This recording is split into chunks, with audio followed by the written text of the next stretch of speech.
This week, I want to talk more about getting school out of our heads. It's about unlearning our own school experience, embracing a better way to learn for our kids. We spend a lot of years in school, undoing some of those voices yelling or just raising their eyebrows at us. That's going to take a little bit of time, but I'm here to help you chip away at those ideas that no longer really serve us. And truth be told, they maybe didn't serve us all that well back then.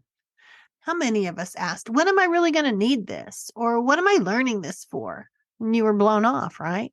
You were told this will make you a more well rounded person. But in whose eyes? Who is looking at our well roundedness now as adults and saying, wow, she knows a little about everything? Not a lot. So not really useful, but well rounded. She's that. No, I have never heard that in my life. When we choose to unschool or even homeschool, we have to let so many ideas go. Some we hold on to longer than others for all kinds of reasons. Maybe we were the good kid in school. We hacked the system. I think unschooling is sometimes harder for these people. If you spend a lot of years doing this, it may be more deeply integrated into your sense of who you are. Maybe you've told yourself, I'm type A. I work hard. I do have a little people pleasing in me. I like things neat and orderly. Well, those traits made you successful in school, not necessarily in real life after you got out of school. As opposed to the rebels who gave up on pleasing people, that wasn't in the cards. Or maybe it just wasn't as easy for them to hack into it. Point is, so many of our thought processes as now adults and parents have been shaped by our experiences. They're not all bad, but we need to shine some light on them to see which we believe really matter and which don't, which work for our kids and which don't, which fit this day and age as opposed to the world back when we were kids, because it certainly is different now. Almost 30 years ago, I was exactly where you are now. I had sent my kids to school and thought, come on now, why isn't this working?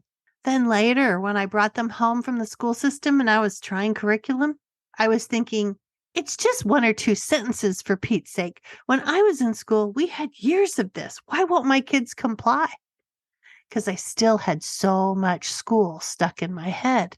The emphasis on top-down, teacher-driven, I know what's best for you, pounded into us as the only right way. Sure, we heard lip service to being unique is good. Individualizing the learning, IEPs, are good. But the reality was prioritizing conformity through whatever method they had at their disposal. We kind of have conflicting ideas in our own heads, right?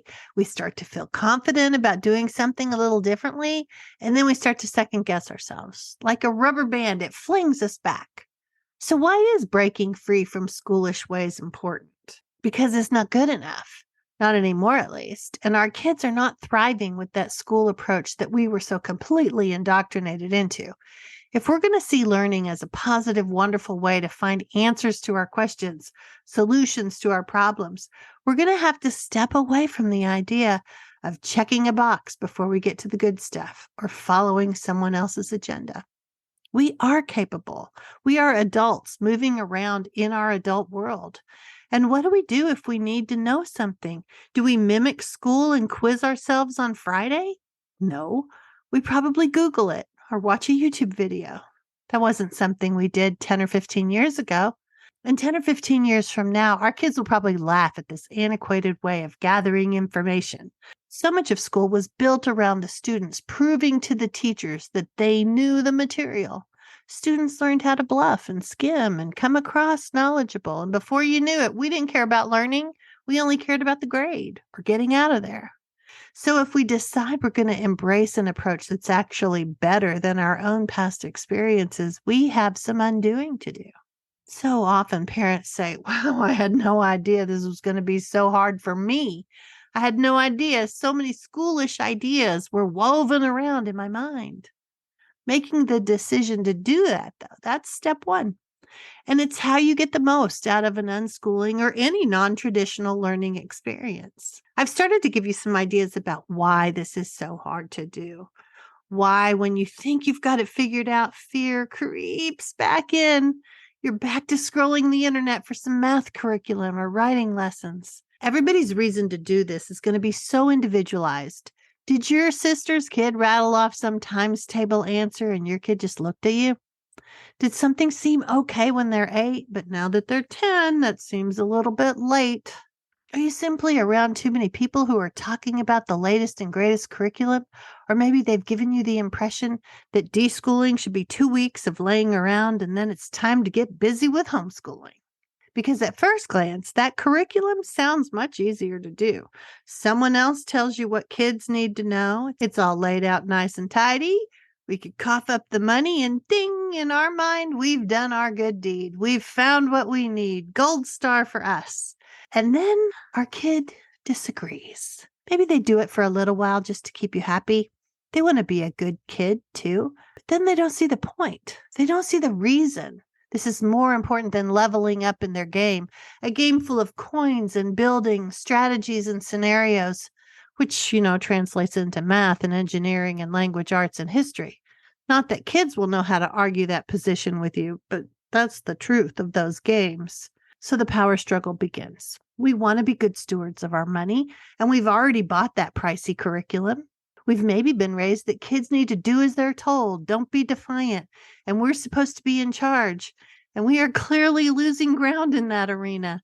So now, not only have we wasted money, we're looking like we're incapable or incompetent. We're going to have to give up our gold star. What the heck? And the truth is, learning always does and always has belonged to the learner. No matter how hard the teacher cajoled or coerced, it was really up to the learner whether they learned it or not. And that's what nobody told us. They gave us the impression that if we can't make them do it, either the kid or we, the parents, we're not doing it right. Again, that's what we were conditioned to believe from all those years in school.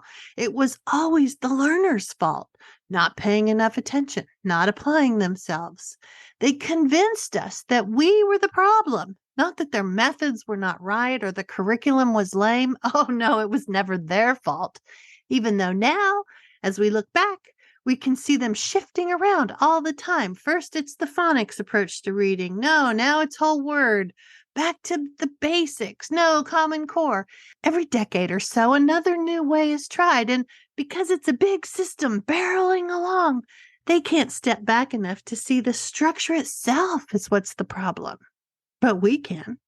We can pull the kids out of that structure and start with the learner. Start with their interests and curiosities. Start with listening instead of lecturing. And that's what deschooling is about. Shifting away from the school approach to learning and turning it upside down. Noticing more about the learner instead of trying to mold them into some story in our head or some example that the school system has laid out as what's desirable. When you really individualize the learning, you have to start with the individual. I get it. You can't do that in a classroom, but you, the parents, can do that. All you have to do, simple and hard at the same time, is get over your fear.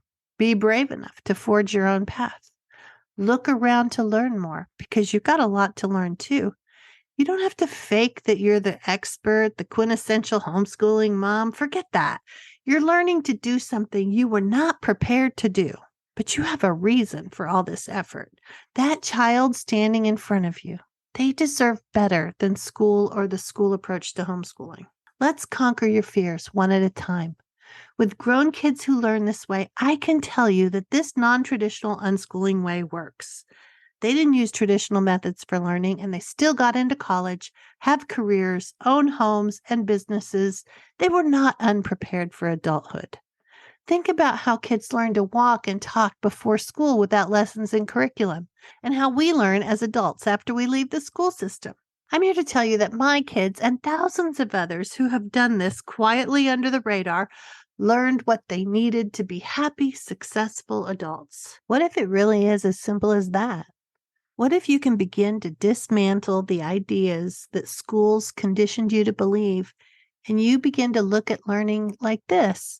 A natural, curiosity-driven approach, a deeper involvement in the world and everything else that's available, instead of only reading about it and waiting for life to start at age 18 or after school, because it's right there waiting for you.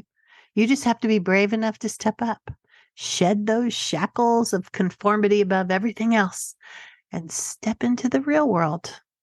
So I want to try to stop here at the 10-minute mark, but I have lots more to share with you about this.